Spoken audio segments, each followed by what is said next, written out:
Hey guys, it's Goosebumps Completionist, and today I'm bringing you another Spinetinglers book review, and it's book number 17, The Monster Channel. This book was tremendously great in a lot of ways.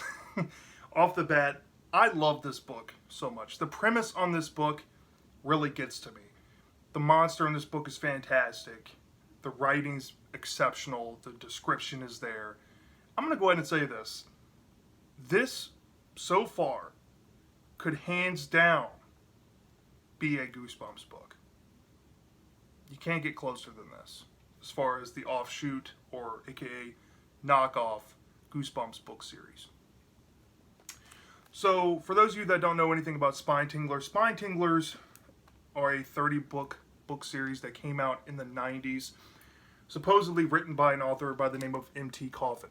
But M.T. Coffin is a ghostwriter pen name on these books, and each book has a different author. Now, I don't know whether an author put out two books, in unison within the series, back to back. I haven't got to that point yet. But this book was written by a different author than the book I previously reviewed, The Dead Kid Did It. And the author of this book, the real author, is an author by the name of Joe Simon. And I want to shout out Spongy444 for bringing this information to light to me.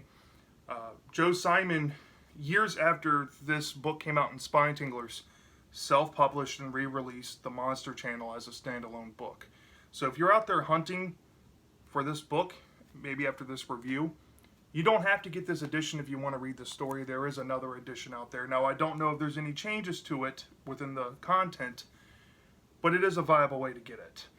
And as you can see, it has this cover. When you're searching up the story, you will see an alternate cover with Joe Simon's name on the cover. It's the same story. At least, I think. But yeah, let's get into the plot without giving too much away. This story was really good. Off the bat, I'm gonna go ahead and say this right now.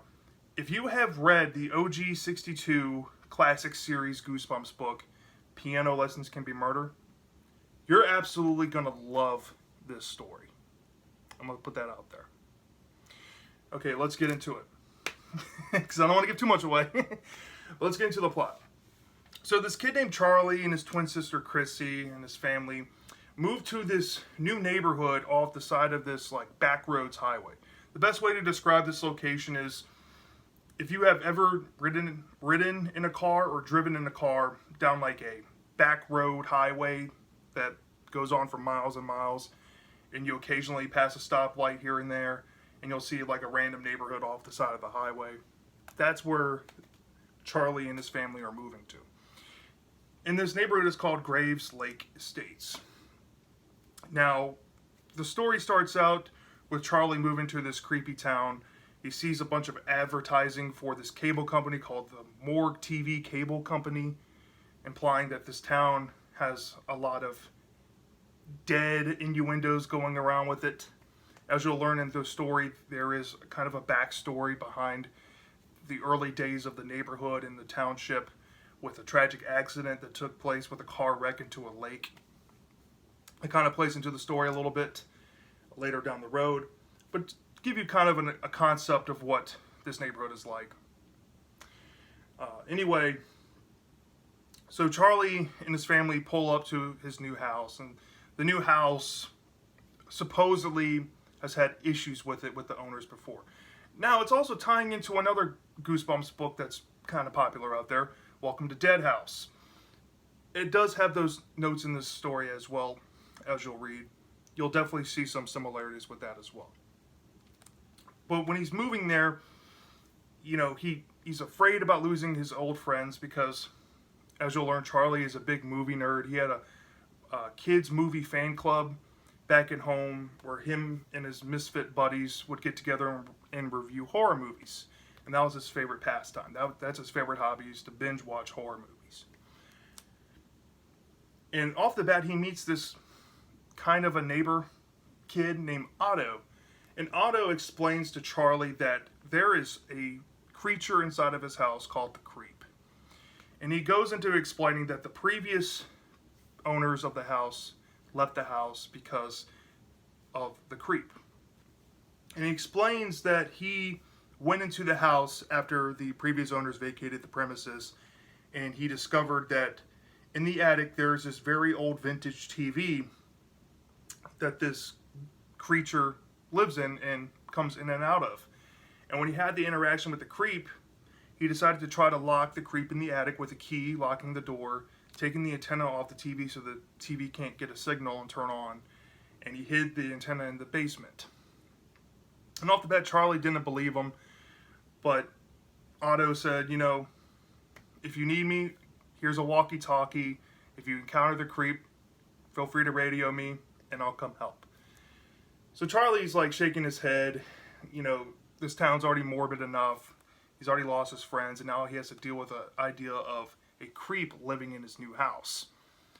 And when he moves into his house, he's afraid to even go near the attic. And he notices that the attic door is locked. There's no way to get in there. And he thinks back to the key being in the basement. So as the story goes along, Charlie has to brave himself up to go into the basement. And when he goes into the basement, he encounters this shadowy figure in the dark with green oozing liquid like the cover you see here, messing with him. And it's a rainy day, you know, he's already creeped out, thunder's going on outside. And he goes down to where he thinks the Otto said he left the key, and sure enough the key's hidden in this jar.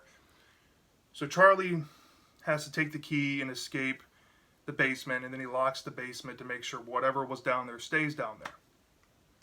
Well, right after that happens,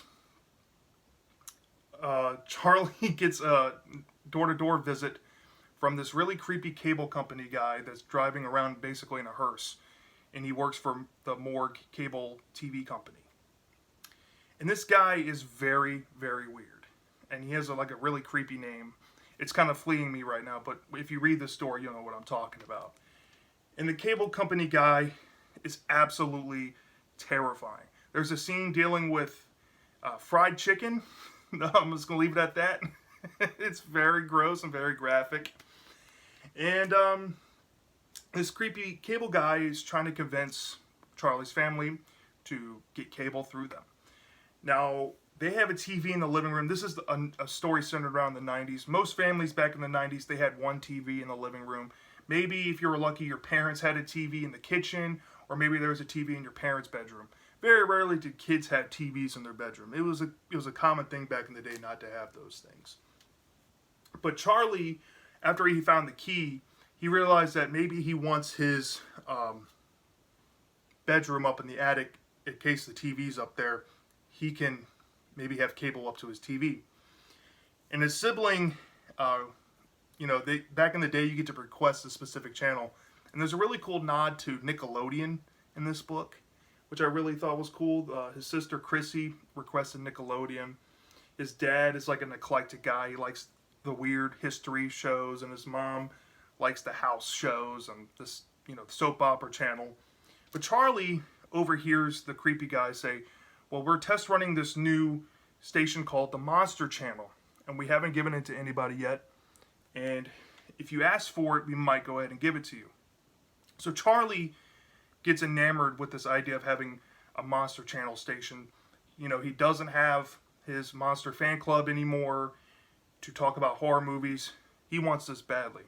And this is where Charlie starts to show his skin a little bit and act like a brat in the story after the creepy cable guy leaves.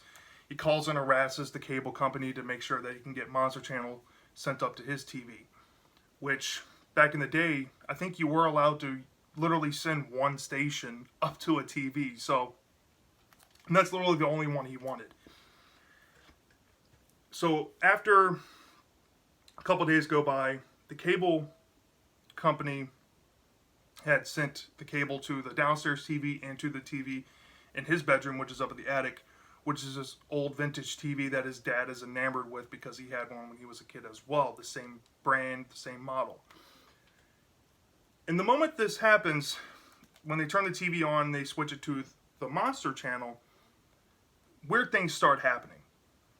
Mind you, Charlie hasn't watched a single bit of TV yet because, you know, it kind of phases him going to school and coming out of school. But it doesn't really go into too much depth about school. But it takes time away from Charlie to be allowed to watch the TV. His dad stayed up all night and watched cable on his TV, watching the Monster Channel. And then his dad started acting very strange. Like, he wanted to randomly start changing his sleeping habits. He was becoming very forgetful, not like himself. Something was changing his father. And then at the same time, his mom was starting to act very weird and very suspicious. And then his sister was sitting down watching TV from the cable company, and then she starts acting weird and suspicious.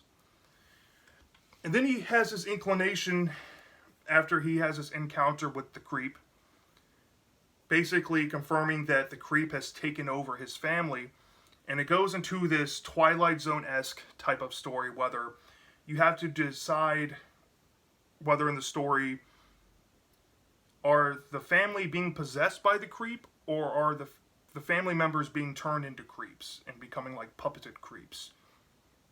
That it never really solved, and it kind of left a little plot hole there, unfortunately. But the writing was really good. There's some really good scenes after this big reveal.